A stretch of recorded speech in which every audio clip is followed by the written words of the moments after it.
નમસ્તે, સ્વાગત છે આપનું આપણા કાર્યક્રમમાં કે જેનું નામ છે ગોષ્ઠી with Vikalp Kotwal. CAA citizenship amendment act 2019, NRC Assam NRC national register of citizens. CAA NRC આવા શબ્દો કાને અથડાય કે ક્યાંક વાંચવામાં આવે એટલે તરત આપણા મગજમાં આવી જાય શાહીનબાગ. CAA અને NRCની વિરુદ્ધ મહિનાઓ સુધી આપણા દેશમાં જે પ્રોટેસ્ટ ચાલ્યા એ પ્રોટેસ્ટની વાતો આપણને મગજમાં તાજી થઈ જાય. આવા બધા ચિત્રો આપણા મગજમાં આવવા માંડે, હા ને? આજે આની જ મારે વાત કરવી છે, આ વિષય ઉપર જ ગોષ્ઠી કરવી છે. વાત એવી છે કે આજે સવારે આપણી સુપ્રીમ કોર્ટનો એક ચુકાદો આવ્યો છે આ વિષય વિશે. જો કે CAA NRC વિશેનો આ ચુકાદો નથી, પણ જે ચુકાદો આવ્યો છે એ CAA NRC સાથે સંબંધ ધરાવે છે, એટલે એની સાથે સાંકળીને આપણે આ ચુકાદાને સમજવાનો પ્રયત્ન કરીશું, એ વિષય પર ગોષ્ઠી કરીશું. વાત એવી છે કે 1955ના વર્ષનો આપણી સંસદનો એક કાયદો છે સિટીઝનશિપ એક્ટ 1955, કે જે કાયદા હેઠળ આપણે ભારતની નાગરિકતા મેળવતા હોઈએ.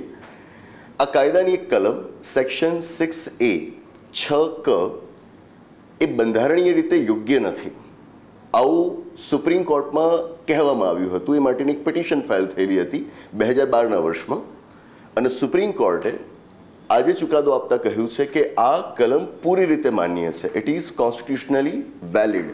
એની બંધારણીય યોગ્યતાને પડકારવામાં આવી હતી. સુપ્રીમ કોર્ટે માન્યું છે કે બંધારણીય રીતે યોગ્ય જ છે. હવે સેક્શન 6A શું છે એની હું જો તમને સીધી વાત કરવા જઈશ તો નહીં સમજાય, તો પહેલાં થોડીક પૃષ્ઠભૂમિ બાંધી દઉં. ટૂંકમાં પૃષ્ઠભૂમિ બાંધીશ, એના પરથી તમને આ કલમ શું છે એ બરાબર સમજાઈ જશે. જે પૃષ્ઠભૂમિ બાંધવાનું છું એના વિશે પણ હું આપને કહી દઉં કે citizenship amendment act Assam NRC આ બધા વિશે આપણે વિગતે સમજ આપેલી છે આપણા પુસ્તકની અંદર. ભારતનું બંધારણ, એક રાષ્ટ્રની સંહિતા, મારા દ્વારા લિખિત પુસ્તકની અંદર. અગાઉની ગોષ્ઠીઓમાં પણ આ વાત કરેલી છે. સિટીઝનશિપ અમેન્ડમેન્ટ એક્ટ આ કાયદો તો હજુ બન્યો નહોતો. એ બિલ જ્યારે આવ્યું ત્યારથી આપણા પુસ્તકની અંદર આપણે એનું એક અલગ પ્રકરણ રાખેલું છે. બહુ અભ્યાસ દ્વારા, બહુ સંશોધન દ્વારા આ પ્રકરણો આપણે તૈયાર કરતા હોઈએ છીએ. તો જે વાતો હું અત્યારે ગોષ્ઠીમાં આપને કરવા જઈ રહ્યો છું, જો આપ લેખિત સ્વરૂપમાં વાંચવા ઈચ્છતા હો, બધું ઊંડાણમાં સમજવા માંગતા હો, તો આ પુસ્તક આપ ખાસ વસાવી શકો. આપણી વેબસાઇટ છે www.vikalpkotwal.org. એના ઉપરથી આપ ઓનલાઈન આ પુસ્તક ઓર્ડર કરી શકશો. આપને ઘરે બેઠા પુસ્તક બહુ ઓછી કિંમતે મળી જશે. મૂળ મુદ્દા ઉપર આવીએ. અસામની અંદર ઘૂસણખોરીનો પ્રશ્ન આપણને સતાવતો રહ્યો છે, તેના લોકોને સતાવતો રહ્યો છે. પહેલાં હું આપને એક વાત જણાવું. શું આપ જાણો છો કે અસામનો પ્રદેશ પહેલેથી ભારત પાસે નહોતો, ભારતના વિસ્તારનો હિસ્સો નહોતો? અસામ આપણી પાસે નહોતું. અંગ્રેજોના કારણે અસામ આપણને મળ્યું એવું કહી શકાય. બર્માનો પ્રદેશ, એ વખતે અંગ્રેજોને બર્મા સાથે એક યુદ્ધ થાય છે જેને ફર્સ્ટ એંગ્લો બર્મીઝ વોર તરીકે ઓળખવામાં આવે છે. એ સમય એ હતો કે જ્યારે ભારત પર અંગ્રેજ સરકારનું પણ શાસન નહોતું. અંગ્રેજોની કંપની, ખાનગી company, British East India company Bharat ઉપર રાજ કરતી હતી. તો એવા સમયે ફર્સ્ટ એંગ્લો બર્મીઝ વોર થાય છે કે જેમાં અંગ્રેજોની જીત થઈ, અને 1826ના વર્ષમાં અંગ્રેજો અને બર્મીઝ લોકો વચ્ચે એક સંધિ થઈ કે જેને યાન્ડાબોની સંધિ તરીકે ઓળખવામાં આવે છે. આ યાન્ડાબોની સંધિમાં નક્કી કરાયું કે અસામ, મણિપુર, રખીન આ વિસ્તારો ભારતને સોંપવામાં આવશે, એટલે કે બ્રિટિશ ઇન્ડિયામાં સમાવવામાં આવશે. આ યાન્ડાબોની સંધિના કારણે અસામ, મણિપુર આ વિસ્તારો ભારતની અંદર સામેલ થયા. એ પહેલેથી આપણી પાસે નહોતા. હવે આજે અસામનો વિસ્તાર ભારતની અંદર દાખલ થયો ને, આની પાસે જમીન ખૂબ ફળદ્રુપ હતી, અને એની ફળદ્રુપતાથી આકર્ષાઈને, એના સંસાધનોને જોઈને જે બંગાળના લોકો હતા એ તરફ આકર્ષાયા, અને એક માઇગ્રેશન શરૂ થયું. બંગાળથી અસામની અંદર માઇગ્રેશન થયું. લોકો સ્થળાંતર કરીને અસામની અંદર જવા માંડ્યા. હવે આ રીતે બહારથી કોઈક લોકો તમારા પ્રદેશમાં આવે તો સ્વાભાવિક રીતે ત્યાંના જે સ્થાનિક લોકો હોય એમના કન્સર્ન્સ ઊભા થાય, એમને ચિંતા થાય કે અમારા વિસ્તારના જે સંસાધનો છે એમાં હવે ભાગ બીજા લોકો પણ પડાવશે. આપણે ત્યાં એવું થતું હોય ને કે આપણા ગામની અંદર બીજા કોઈ ગામના લોકો આવીને રહેવા માંડે તોય આપણને તકલીફ થતી હોય. તો અહીંયા તો એક સાવ નવા જ પ્રદેશમાંથી લોકો આવી રહ્યા છે, તો એમના કન્સર્ન્સ રેઝ થવાના જ છે. એ લોકોએ કન્સર્ન્સ રેઝ કર્યા પણ ખરા, પણ અંગ્રેજોને એનાથી જાજો કોઈ ફરક પડતો નહોતો. એમને શું ફરક પડે? એમનું તો આટલું વિશાળ સામ્રાજ્ય છે. સામ્રાજ્યના એક પ્રદેશમાંથી બીજા પ્રદેશમાં લોકો સ્થળાંતર કરે કે ઘૂસણખોરી કરે, એમને શું ફરક પડવાનો? એમણે આ મુદ્દે કોઈ વિશેષ ધ્યાન આપ્યું નહીં. પણ પરિસ્થિતિઓ બદલાઈ. પરિસ્થિતિઓ બદલાઈ 1947ના વર્ષમાં કે જ્યારે આપણા દેશને આઝાદી મળી. આઝાદી આપણને મળી ભાગલા સાથે, અને સ્થિતિ એ નિર્માણ પામી કે જ્યાં ભારતમાંથી બે દેશ છૂટા પડ્યા, ભારત અને પાકિસ્તાન. પણ આજે પાકિસ્તાન બન્યું એ બે ભાગોમાં વહેંચાયેલું હતું, પશ્ચિમ પાકિસ્તાન, પૂર્વ પાકિસ્તાન. આજે પૂર્વ પાકિસ્તાનનો વિસ્તાર હતો એ તો બંગાળમાંથી બનાવાયેલો હતો. આનો અર્થ એ થાય કે અત્યાર સુધી જે બંગાળમાંથી માઇગ્રેશન થતું હતું આસામમાં, હવે બંગાળનો જે પ્રદેશ પૂર્વ પાકિસ્તાનમાં સમાવાયો છે ત્યાંના લોકો જો આસામમાં જાય તો એ તો બીજા દેશમાંથી આપણા દેશમાં ઘૂસણખોરી થયાનું કહેવાય. આપ સમજી શકો છો કે સરહદો દોરાવાથી કેટલો મોટો તફાવત આવી ગયો.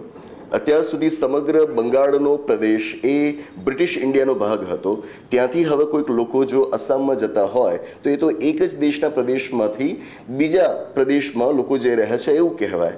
પણ હવે જ્યારે બંગાળનો અમુક ભાગ પાકિસ્તાનમાં સમાવાઈ જાય અને ત્યાંથી કોઈક લોકો આસામની અંદર આવે તો આપણે એમ માનવું પડે કે આ તો પાકિસ્તાનમાંથી ભારતમાં ઘૂસણખોરી થઈ રહી છે. તો પાર્ટીશનની સાથે સ્થિતિઓ બદલાઈ અને હવે પાકિસ્તાનથી જે લોકો આવશે એમને આપણે ઘૂસણખોર તરીકે જોવા મળ્યા. સ્વાભાવિક છે કે જે લોકો ઘૂસણખોર હોય તો આપણે એમને પહેલાં તો ઘૂસવા જ ન દેવા જોઈએ, અને જો એ ઘૂસી જાય તો એમની તાત્કાલિક ઓળખ કરીને એમને ભારતની બહાર આપણે હાંકી કાઢવા પડે. પણ આ બધું કરવું કેવી રીતે? આના માટે આપણે ચોક્કસ કાયદા પણ ઘડ્યા. આ રીતે જે ઇમિગ્રન્ટ્સ આવતા હોય એમને એક્સપેલ કરવા માટેના કાયદા આપણે ઘડ્યા. આપણે આસામ એનઆરસીનો કોન્સેપ્ટ લાવ્યા, નેશનલ રજિસ્ટર ઓફ સિટીઝન્સ, કે જેની અંદર આપણા ભારતના આસામના નાગરિક કોણ એમની આપણે ઓળખ કરી લઈએ, અને જેમના નામ એ એનઆરસીમાં નથી સમાવાતા એમને ઘૂસણખોર મારીને આપણે ભારતની બહાર હાંકી કાઢીએ. આ રીતે આપણે આસામ એનઆરસીનો ખ્યાલ તૈયાર કર્યો. પણ આ બધું લાગે છે એટલું સરળ નહોતું. ઘૂસણખોરોની ઓળખ કરવી, પછી એમને હાંકી કાઢવા, આ બધું કાનૂની રીતે એટલું સરળ નહોતું, કારણ કે મામલો ઘણો કાનૂની રીતે પેચીદો બની ગયો હતો. જેમ કે ભારત અને પાકિસ્તાન વચ્ચેના પાસપોર્ટના નિયમો છેક 1952ના વર્ષમાં અમલી બન્યા.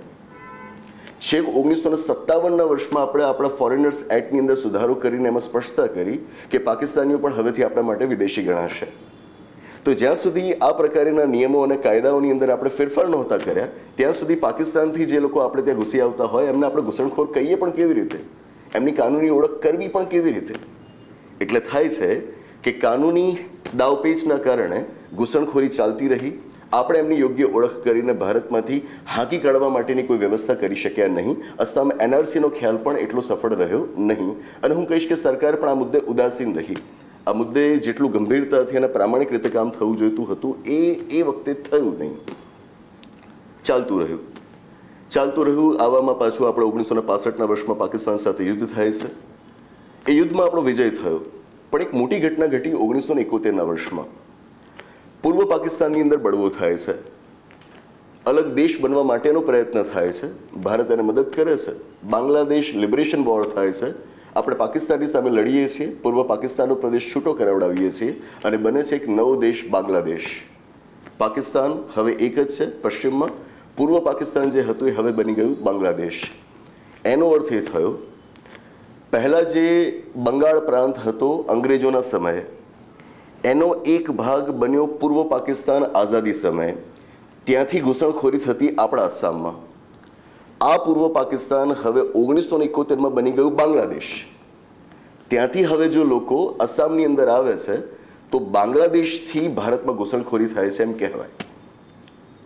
તમને સમજાશે કે રાજકારણના કારણે ભૂગોળની અંદર કેવા પરિવર્તનો આવી રહ્યા છે. તમે અવારનવાર સાંભળ્યું હશે બાંગ્લાદેશી ઘૂસણખોર એ પાર્ટીશન અને ફર્ધર આ જે વોર્સ થઈ એના કારણે ઊભી થયેલી સ્થિતિ છે. હવે આસામના જે સ્થાનિક લોકો હતા એ બધું ચિંતામાં મુકાયા કે જો આમનું આમ ચાલતું રહેશે તો આપણા સંસાધનો, આપણા પ્રદેશની અંદર શિક્ષણની વ્યવસ્થા, રોજગારી, આ દરેકની અંદર આપણી હિસ્સેદારી ઘટતી જશે. બહારથી આવેલા લોકોના કારણે આપણું ડેમોગ્રાફિક જે માળખું છે આખું બદલાઈ જશે. આપણે માઇનોરિટીમાં આવી જઈશું, આપણે લઘુમતીમાં આવી જઈશું. બહારના લોકો આવીને તમામ સંસાધનો ઉપર કબજો કરી લેશે. એટલે ત્યાંના લોકોએ, ખાસ તો ત્યાંના વિદ્યાર્થીઓએ આંદોલન શરૂ કર્યું 1979ના વર્ષમાં. 6 વર્ષ સુધી એ લોકોએ આંદોલન ચલાવ્યું. કોઈ પણ ચળવળ કે આંદોલન એ એટલી ઝડપથી સફળ નથી થતા હોતા, એમાં વર્ષો લાગી જતા હોય છે. 6 વર્ષ સુધી એ લોકોએ આંદોલન ચલાવ્યું અને આખરે 1985ના વર્ષમાં સરકાર માની.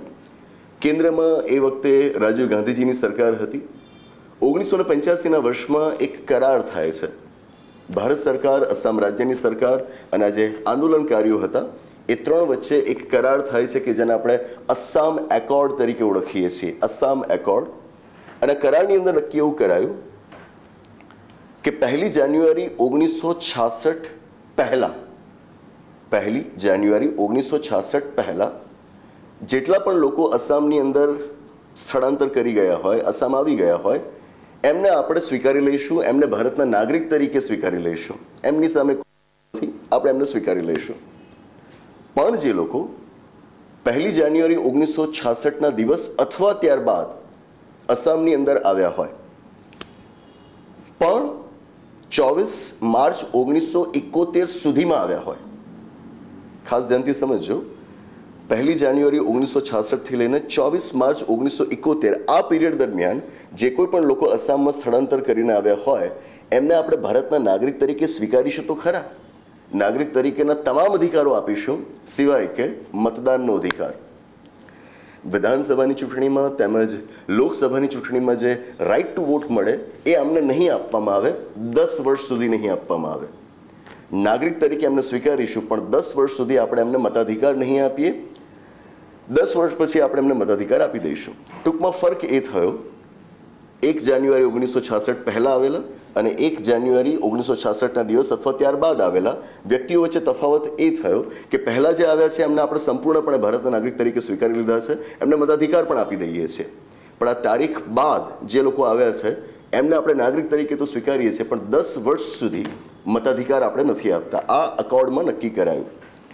અને સાથે જોગવાઈ કરાઈ કે જે લોકો 25 માર્ચ 1971ના દિવસ અથવા ત્યારબાદ અસમમાં સ્થળાંતર કરીને આવ્યા હોય એમને તો આપણે સ્વીકારીશું જ નહીં. એમને તો આપણે સ્વીકારીશું જ નહીં. એમને આપણે વિદેશી જ માનીશું, ઘૂસણખોર માનીશું અને ભારતની બહાર આપણે હાંકી કાઢીશું. આ અસમ એકોર્ડની વિગતો છે. એમાં 3 કેટેગરીના વ્યક્તિઓ વ્યાખ્યાયિત છે. એવા કે જે 1 જાન્યુઆરી 1966 પહેલાં અસમમાં સ્થળાંતર કરીને આવ્યા છે, બીજા કે જે 1 જાન્યુઆરી 1966થી લઈને 24 માર્ચ 1971 સુધી સ્થળાંતર કરીને આવ્યા છે, અને ત્રીજા કે જે 25 માર્ચ 1971 અથવા ત્યારબાદ સ્થળાંતર કરીને આવ્યા છે.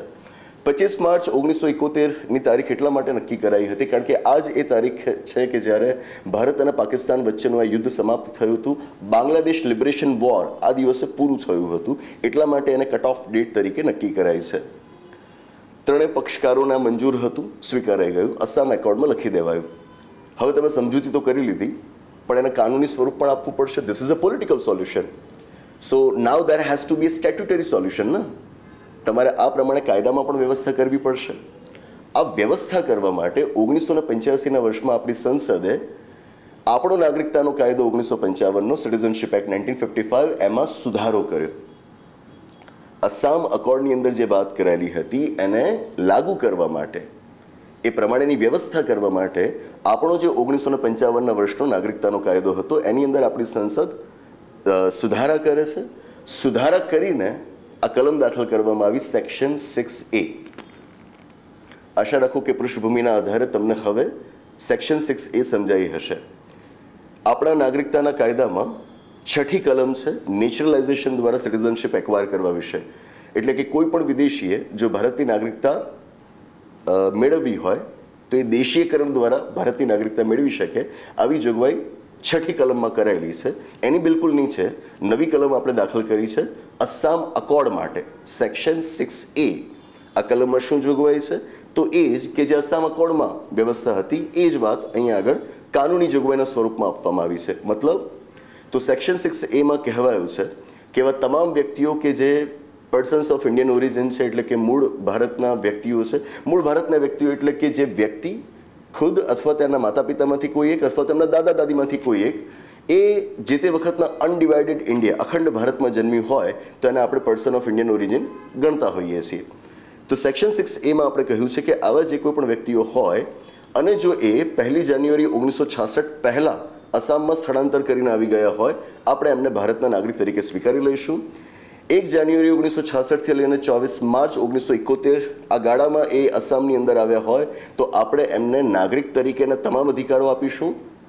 મત આપવાનો અધિકાર નહીં આપીએ 10 વર્ષ સુધી.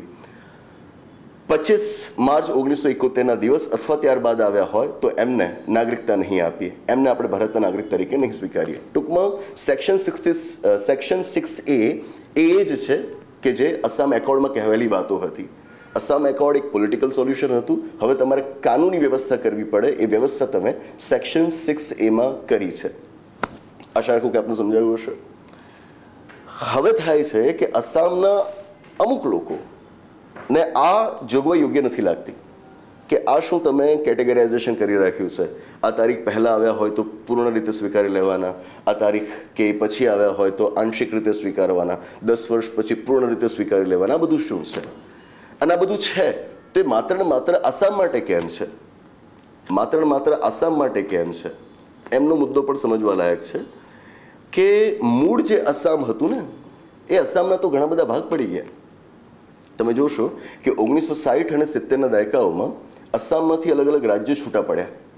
આ તમે જે અત્યારે નાગાલેન્ડ જુઓ છો, મેઘાલય જુઓ છો, મિઝોરમ જુઓ છો, અરુણાચલ પ્રદેશ જુઓ છો, આ બધા રાજ્યો નોર્થ ઇસ્ટના સ્ટેટ્સ એ 1960 અને 70ના દાયકાઓમાં આસામમાંથી છૂટા પડેલા છે. તો જો જે તે વખતના માઇગ્રેશનને આપણે વિચારીએ તો એ માત્ર આસામમાં થોડું થયું હોય, આ રાજ્યોમાં પણ થયું હોય, તો એ રાજ્યો માટે આ પ્રકારની કોઈ વ્યવસ્થા કેમ નહીં? આ મુદ્દો પણ સાચો છે. ઓવરઓલ બહારના લોકોના આવવાથી એમનું જે ડેમોગ્રાફિક્સ છે એ ચેન્જ થયું છે અને એમને ઘણા નુકસાન વેઠવાના આવ્યા છે. પક્ષ એમનો પહેલેથી રહ્યો છે એટલે એમણે સેક્શન 6A ની વિરુદ્ધ પિટિશન દાખલ કરી હતી 2012ના વર્ષમાં. અસામ એનઆરસીને એ બધી કામગીરી તો આપણી ક્યારની ખોરંભે ચડી ગઈ હતી. 2012ના વર્ષમાં લોકોએ પિટિશન દાખલ કરી. ફાઇનલી ભારત સરકાર દ્વારા અસામ એનઆરસી બનાવવાનો ફરી એકવાર પ્રયત્ન થયો અને 2019ના વર્ષમાં આપણે ફાઇનલ ડ્રાફ્ટ પ્રિપેર કર્યો પણ ખરો અસામ એનઆરસી માટેનો. પણ એ દરમિયાનમાં આ બધા વિવાદો ચાલતા રહ્યા હતા. ફાઇનલી આજે આપણી સુપ્રીમ કોર્ટે સેક્શન 6A ને માન્ય રાખી છે. મતલબ કે સુપ્રીમ કોર્ટ પણ સ્વીકારે છે કે અસામમાં જે કોઈ પણ લોકો 1966 પહેલાં આવી ગયા છે એમને પૂર્ણ રીતે ભારતીય નાગરિક તરીકે સ્વીકારવા યોગ્ય છે.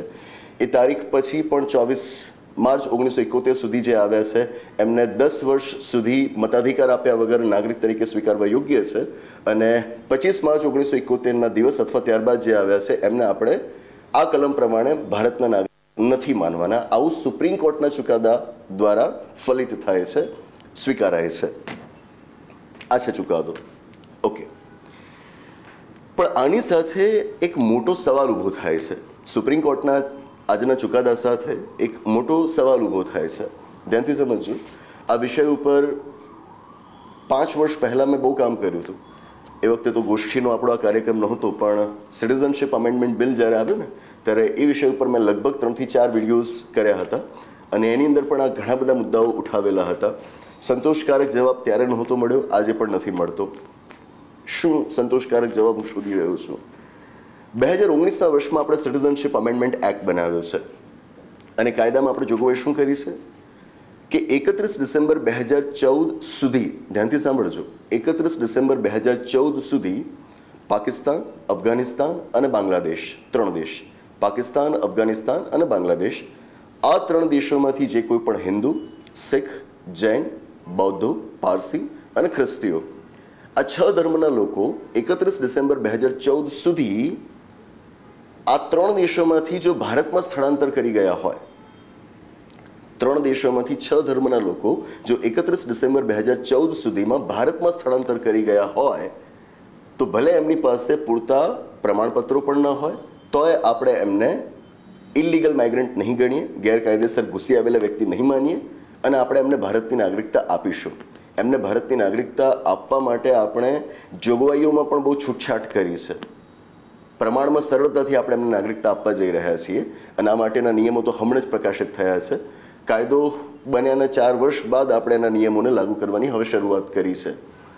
તો આ કાયદામાં આપણે જોગવાઈ કરી કે 31 ડિસેમ્બર 2014 સુધીમાં પેલા 3 દેશોમાંથી 6 ધર્મના લોકો જો ભારતમાં આવ્યા હોય, પૂરતા પ્રમાણપત્રો પણ એમની પાસે ન હોય તોય આપણે એમને ગેરકાયદેસર ઘૂસી આવેલ વ્યક્તિ તરીકે નહીં જોઈએ અને એમને આપણે ભારતની નાગરિકતા આપીશું. પ્રશ્ન અહીં આગળ એ થાય કે આ 3 દેશોમાંથી પેલા 6 ધર્મના લોકો 31 ડિસેમ્બર 2014 સુધીમાં આસામમાં આવી ગયા હોય તો શું આપણે એમને ઇલીગલ માઇગ્રન્ટ નહીં માનીએ? શું આપણે એમને ભારતની નાગરિકતા આપી દઈશું? કાયદા પ્રમાણે તો આપવી પડે. જો કાયદા પ્રમાણે આપવી પડે તો પછી આસામ એકોર્ડનું શું? આસામ એકોર્ડ શું કહે છે કે 25 માર્ચ 1971ના દિવસ અને ત્યારબાદ જે કોઈ પણ લોકો આસામમાં આવ્યા હોય આપણે એમને સ્વીકારવાના નથી, કે જેની જ જોગવાઈ સેક્શન 6A કરેલી છે, કે જે વિશે આજે સુપ્રીમ કોર્ટે ચુકાદો આપ્યો છે. આ ચુકાદાનો સીધો અર્થ એ થાય છે, એ કલમ માન્ય છે તો 25 માર્ચ 1971ની એ તારીખ પણ માન્ય છે, કે જે તારીખ અને ત્યારબાદ આસામમાં આવેલા લોકોને આપણે સ્વીકારવાના નથી. તમારો સિટીઝનશિપ અમેન્ડમેન્ટ એક્ટ કહે છે કે 31 ડિસેમ્બર 2014 સુધી સમગ્ર ભારતમાં જે કોઈ પણ લોકો આવ્યા છે એમને તમારે સ્વીકારવાના છે. પેલા 3 દેશોમાંથી હોવા જોઈએ, પેલા 6 ધર્મના લોકો હોવા જોઈએ, એમને સ્વીકારવાના છે, એમને ઇલીગલ માઇગ્રન્ટ નથી માનવાના, સરળતાથી એમને ભારતની નાગરિકતા આપવાની છે. તો શું અહીં આગળ સુપ્રીમ કોર્ટનો હાલનો ચુકાદો, આજનો ચુકાદો, સેક્શન 6A વિશેનો ચુકાદો એ સિટીઝનશિપ અમેન્ડમેન્ટ એક્ટ સાથે કોન્ફ્લિક્ટમાં નથી ઉતરતો? સિટીઝનશિપ અમેન્ડમેન્ટ એક્ટ બન્યો ત્યારે પણ મેં કહ્યું હતું કે એ જે આસામ એકોર્ડ બન્યો એની સાથે બંધ નથી જ બેસતો. જે તે વખતે એ વિવાદો સર્જાયા હતા ને કે CAA ને NRC સાથે જોડવું જોઈએ કે નહીં, તો એ સ્પષ્ટપણે જોડાય છે. કાં તો એ આપણે કહેવું પડે કે આપણે આસામ એકોર્ડમાં નથી માનતા, તો પછી સિટીઝનશિપ અમેન્ડમેન્ટ એક્ટ એ પૂરી રીતે માન્ય થાય. અને જો સિટીઝનશિપ અમેન્ડમેન્ટ એક્ટને આપણે માનતા નથી તો જ આપણે આસામ એકોર્ડ પ્રમાણે ચાલી શકીએ છીએ. સુપ્રીમ કોર્ટનો આજનો જે ચુકાદો આવ્યો સંપૂર્ણપણે સ્વીકૃત બાબત માની શકાય. આ બાબતમાં સ્પષ્ટતા જરૂરી છે કે આપણે આસામ એકોર્ડવાળી તારીખ, સેક્શન 6A વાળી તારીખોને લઈને ચાલીએ છીએ કે પછી સિટીઝનશિપ અમેન્ડમેન્ટ એક્ટમાં જે કટ ઓફ ડેટ આપવામાં આવી છે એને લઈને ચાલીએ છીએ. થશે આના ઉપર વિવાદ તો હજુ થશે જ. સુપ્રીમ કોર્ટનો ચુકાદો આવ્યો છે. વિવાદ એટલે કે એના ઉપર એક મુક્ત ચર્ચા થવી જોઈએ, એક ઇન્ટેલેક્ચ્યુઅલ ડિસ્કોર્સ થવો જોઈએ. એવું નહીં કે જાણ્યા સમજ્યા વગર કોઈ પણ આવી જાય અને કહી દે કે સુપ્રીમ કોર્ટનો ચુકાદો ખોટો છે અને આમ છે તેમ છે, એવું નહીં. જેવું જે તે વખતના પ્રોટેસ્ટમાં પણ થયું જ હતું. CAA NRCનું સમર્થન કરનારાઓએ ક્યારે આ કાયદો કે આસામ એકોર્ડ એવી કોઈ વાતો વાંચી નહોતી. અધ્ધરતાલ એ લોકો એનું સમર્થન કરતા હતા અને વિરોધ કરનારાઓને પણ કંઈ ખબર નહોતી. બસ એ આંદોલનમાં બેસી ગયા હતા કે હમારી નાગરિકતા હમસે છીન લી જાયગી. એવું નહીં. તમે આ બાબતોને સમજો, ઇતિહાસને વાંચો, કાયદાની અંદર શું જોગવાઈ કરેલી છે એ જુઓ, સુપ્રીમ કોર્ટનો આજનો ચુકાદો શું કહે છે એને સમજવાનો પ્રયત્ન કરો. પછી એના ઉપર એક ઇન્ટેલેક્ચ્યુઅલ ડિસ્કોર્સ થાય કે જે થવો જોઈએ. આપણા સમાજની આ સૌથી મોટી જરૂરિયાત છે. હવે ઇન્ટેલેક્ચ્યુઅલ ડિસ્કોર્સ વગર આપણે સીધા જ ચર્ચાઓ કરીએ છીએ, ચર્ચાઓ કરતાં વધારે વિવાદો કરીએ છીએ અને વાતાવરણ ડહોળાતું જાય છે. તો આશા રાખું કે સુપ્રીમ કોર્ટનો આજનો આ ચુકાદો આપને સમજાવ્યો હશે. આખી પૃષ્ઠભૂમિ સાથે મેં એને સમજાવવાનો પ્રયત્ન કર્યો છે. ક્લાસરૂમમાં તો આ કામ કરતા હોઈએ તો 1.5-2 કલાકનો પૂરો સમય હોય એટલે બહુ શાંતિથી કામ થઈ શકે. ઓનલાઈન માધ્યમ પર ટૂંકમાં પણ એ આખી વાત સમજાવવાનો પ્રયત્ન મેં કર્યો છે. આશા રાખું કે આપને સમજાઈ હશે. તો બસ આની સાથે આ ગોષ્ઠીને અહીં આગળ સમાપ્ત જાહેર કરીએ છીએ.